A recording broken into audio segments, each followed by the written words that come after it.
I've always been a Labour guy. My great-granddad, who had his wages docked in the general strike a century ago, was a Labour councillor. So was my grandma. Her proudest achievement, stopping a family being evicted by their private landlords over Christmas. My parents even met at a Labour Party meeting. Romantic. On my 15th birthday, my mum bought me a Labour Party membership as a present. I know. What a loser. My cat's even named after Keir Hardie. He's the first leader of the Labour Party, whose picture proudly hangs on my wall. Well, at least that little guy's done the name proud. Now, I voted Labour under every single leader in the 21 years of my adult life. Spent years working for Labour MPs, I've campaigned for the party hundreds of times. I've done fundraiser after fundraiser for MPs on every wing of the party, organised countless mass canvasses across the country. The Labour Party's been a big part of me. But today, I've quit. Felt pretty emotional. But you see, I can't support a Labour leadership defined by dishonesty, whose word you can't trust on anything, which lacks any vision, belief or principle, which is driven only for power for its own sake, and which will over and over again defend the interests of the rich over those whose lives are just getting harder and harder. And I can't support a party with a total lack of answers to the massive crises and injustice that define this country, which I fear when their government comes crashing down under the weight of their own dishonesty and failures will just pave the way for the far right. And I just can't support a party run by people who I think will dangerously abuse the huge power that they're going to get. And there is no way on earth I can support a leadership which refuses to condemn and which even justifies war crimes. The mass slaughter of approaching 40,000 Palestinians, many of them kids, toddlers, babies. You know what? What I really want is to end the war on hope. So, at the next election, what I think we should do is vote for the Green Party or an independent candidate who stands for things like asking the well-off to pay more tax so we can invest in and rebuild our bad country, our services and utilities being run by the public rather than these rip-off profiteers, candidates who want radical action on everything from the housing crisis to poverty to the climate emergency, and do you know what? Candidates who aren't complicit in war crimes. Now that might mean, by the way, not just Green or independent candidates, but some of the surviving decent Labour candidates who believe in those things. That's if they're not booted out by then. Some of them already have been, and more will be, because if that's the sorts of things you believe in, Labour wants you crushed. So I'm supporting a crowdfunder to raise money for these candidates for two reasons. Firstly, so they can win, and secondly, to force Labour to have to chase the votes of people who don't just want reheated Tory policies, instead of just presuming they're in the bag and can be safely ignored. Now, I know what you're thinking. You're thinking, look, I'm not happy with this lot either, but we've got to get the Tories out, and this will just let them back in.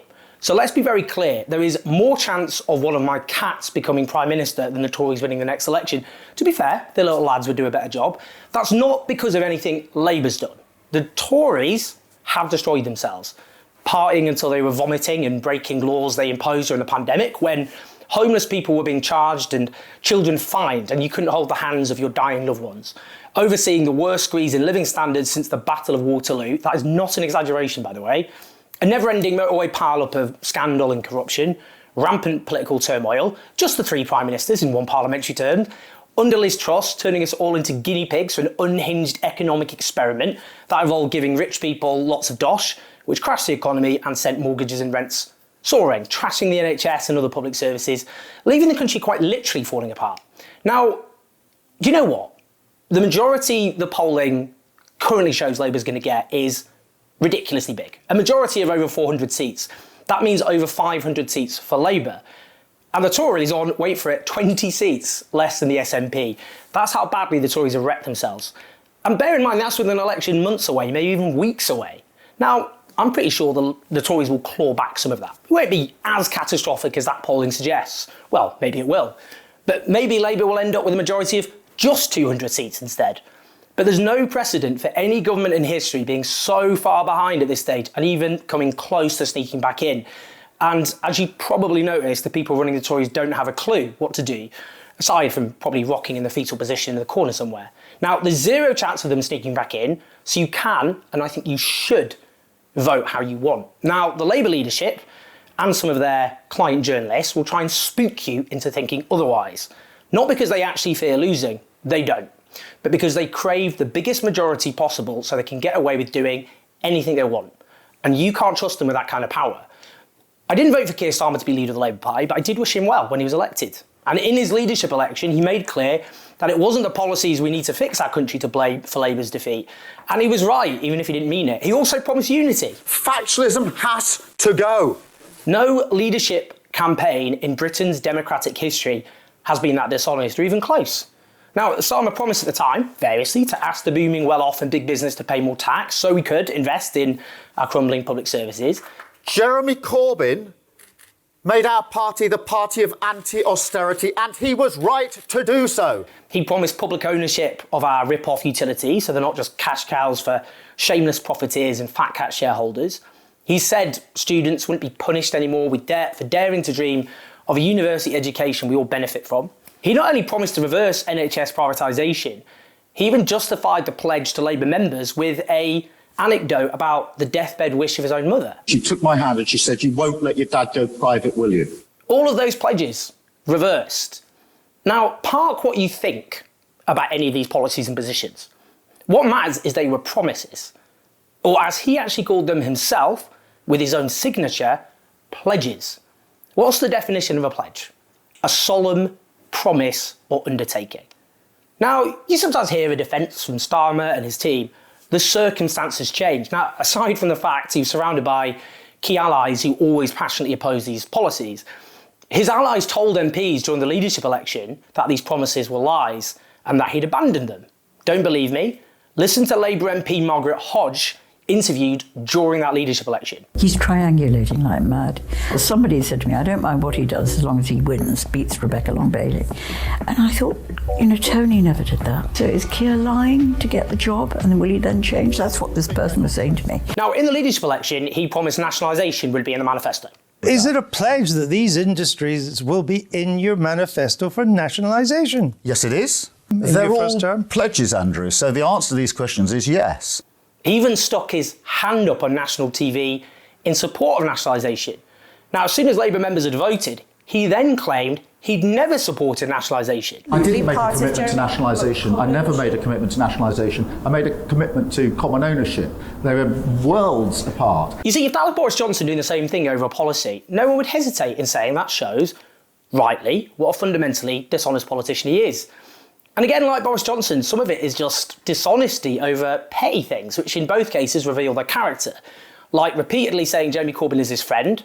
He's a colleague, he's a friend. Then later saying he was never his friend. Was he a friend? No. The fundamental point is you cannot trust a single thing Keir Starmer says.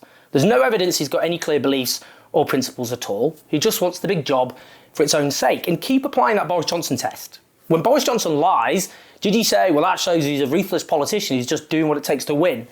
Or did you say he was unfit for high office? Now, if Keir Starmer had scrapped all those policies and offered a different, clear, coherent, inspiring vision for the country, maybe you could forgive all that. Well, bad luck. The one thing you can always say about Labour is you might not think they're going far enough, but at least they'll make life better for those who are struggling. Now, his politics weren't mine, but I think Gordon Brown genuinely cared about child poverty. It's not just that this lot don't have anti-poverty measures, they actively support Tory policies which drive kids into poverty.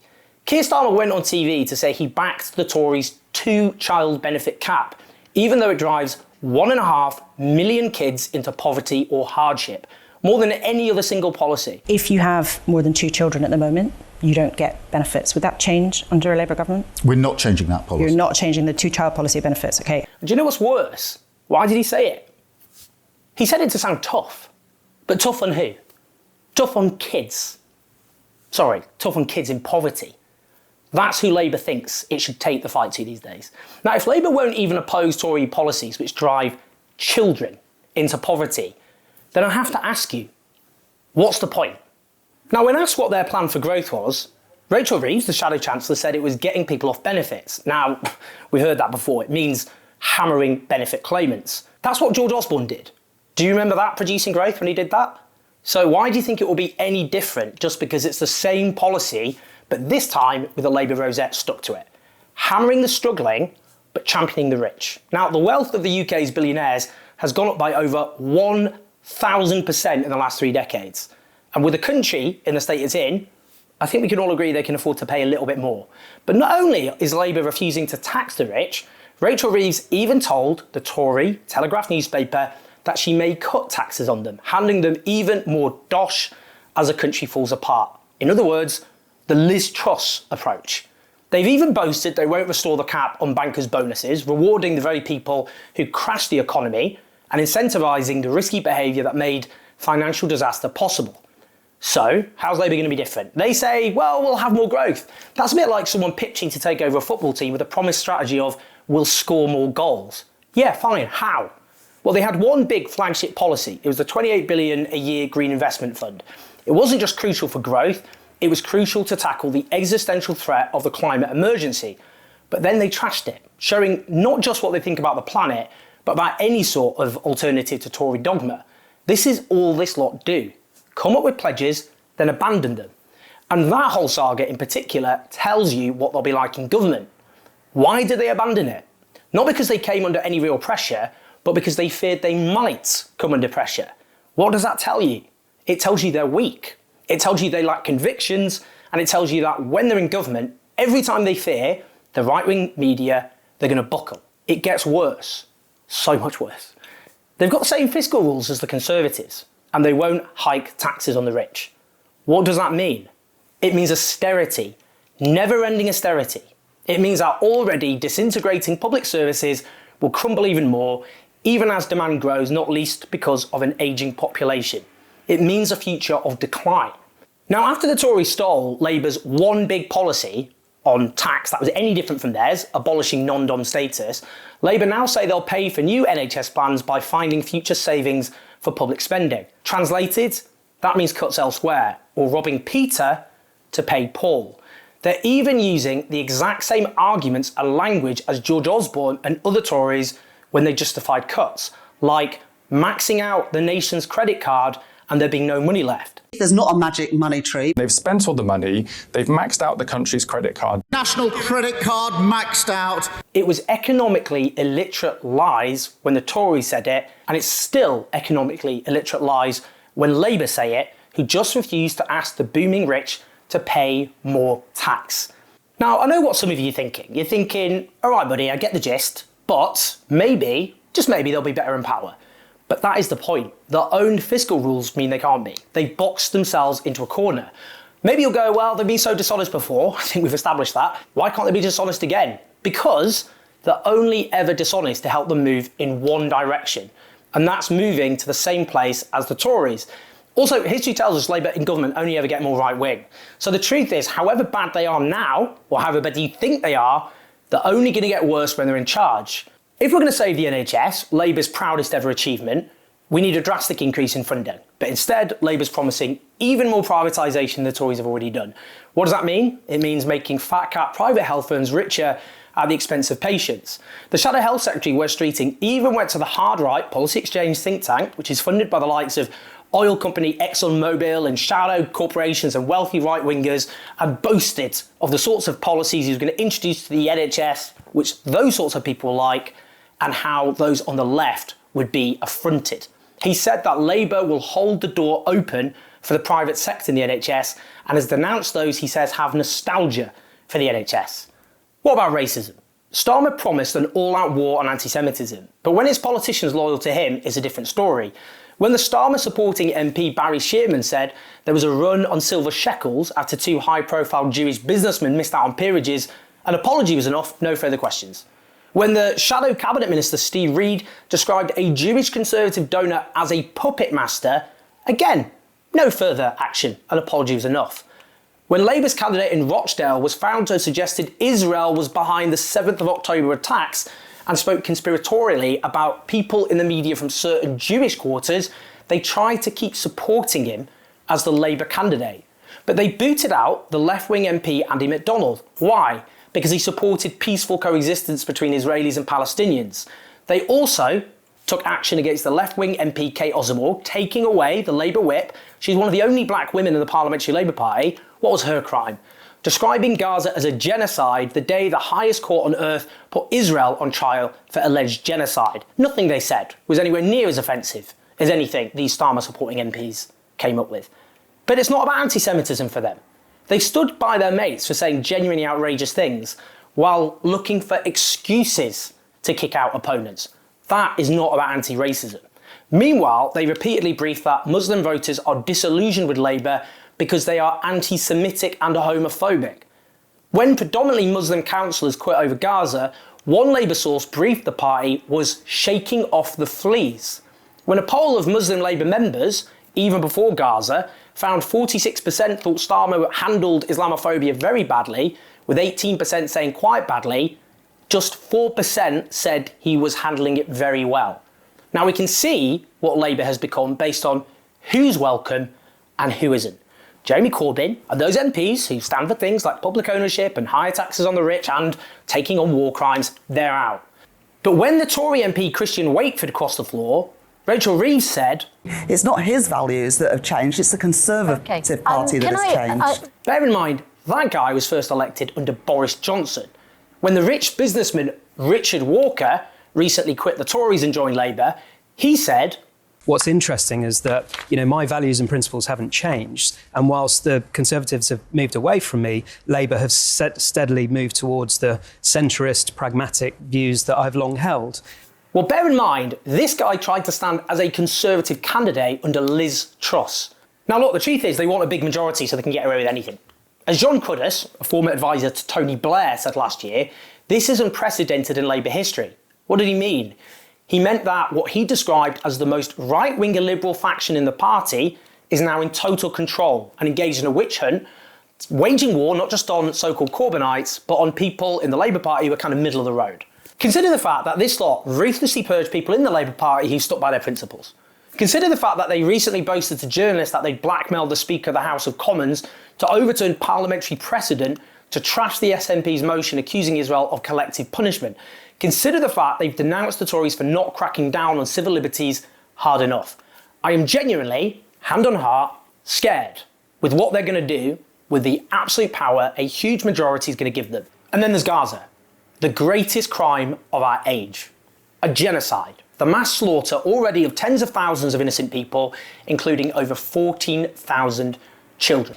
Many more maimed, nearly the entire population displaced. The civilian infrastructure so destroyed, Gaza is now a different colour and texture when looked at from space. The healthcare system there violently dismantled. Famine stalking the land, children starving to death, never-ending war crimes, parents shot in front of their children, entire bloodlines wiped from the face of the earth, paramedics blown up by the Israeli military as they try and save a little 6-year-old girl who is slaughtered as well alongside her relatives. Now, from the start, Israeli leaders were always clear this is what they were going to do. But not only did Starmer back the Tories all the way as they gave a blank cheque to Israel, who our government arms and gives diplomatic support to, he backed war crimes. Specifically, he backed the right of Israel to cut off water and energy to civilians. Cutting off power, cutting off water.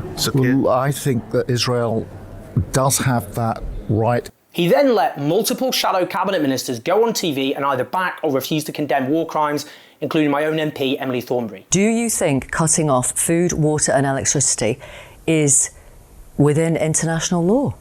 I think that Israel has an absolute right to defend itself against terrorism. That's not the question I asked. It is an answer to the question that you've asked, and I think it's an appropriate one at this time.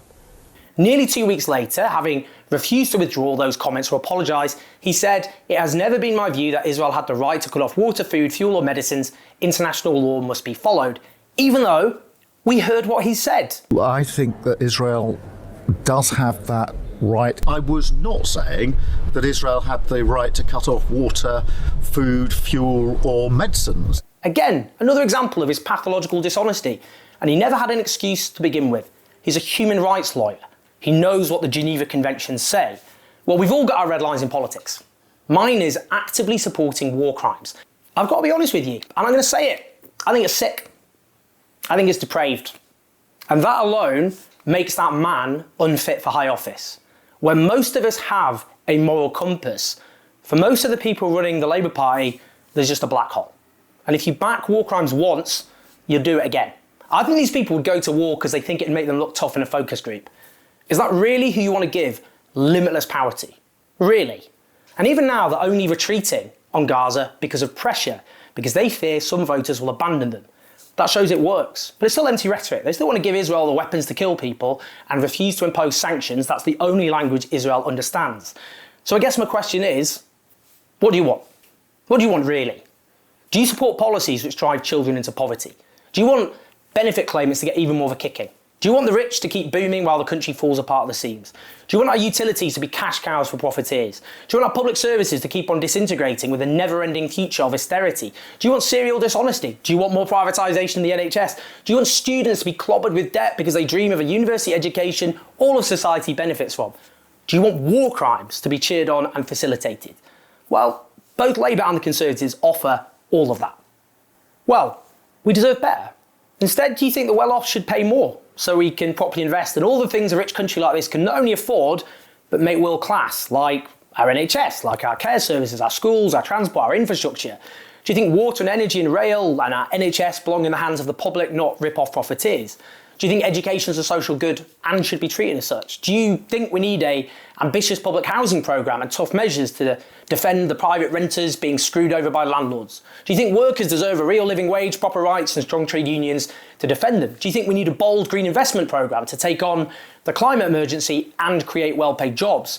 Do you think we should take on racism and not scapegoat migrants and refugees for all the country's ills?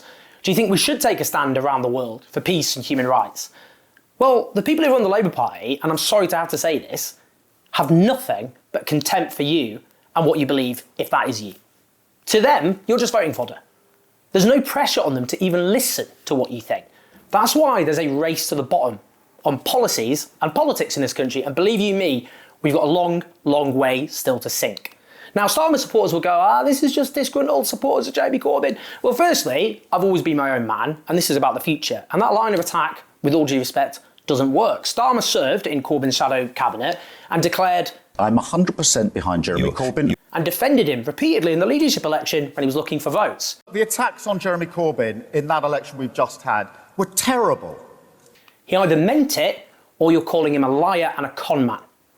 Which is it? Answer carefully. But the one thing he was right about when he stood for leader, even if he was pretending to believe it, is these policies were not the problems that led to Labour's defeat. Now, some will go, you're just too radical, you want too much, why can't you just settle? Is it really too radical?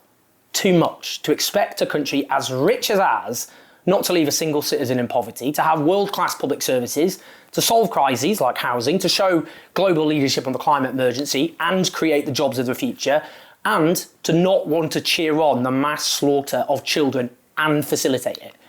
The Tories are toast. They're finished. They're not coming back. They've destroyed themselves. It is over for them.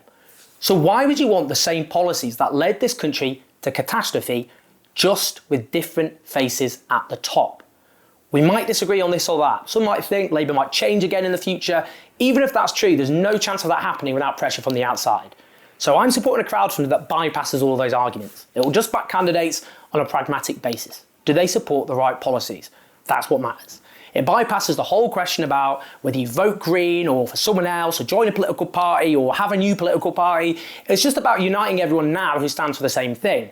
Now, we've got huge support out there for all the things I've talked about. It is a crisis of democracy that our political parties have conspired to shut you out if you believe in those things. And unless we can get our act together, then guess who will? When the whole Starmer government inevitably ends in tears. I'll tell you who. It's the far right. They're waiting in the wings. In Germany, when a government came to power with exactly the same sort of politics as Keir Starmer, the electorate turned on them. But who's surging? The far right. In the US, Joe Biden is monstrously unpopular now and may well just end up handing the presidency to Donald Trump all over again. I've got to be honest, I think that's our future too, unless we get our act together. So I think we should vote Green or Independent unless you've got a Labour MP who stands for those things, like John McDonnell or Nadia Whittome or Zara Sultana. So please support the crowdfunder. The link is in the description so we can give candidates the resources they need to fight for a different country. The Tories are toast. We deserve better. Let's end the war and hope. Send Labour a message. Let's do this.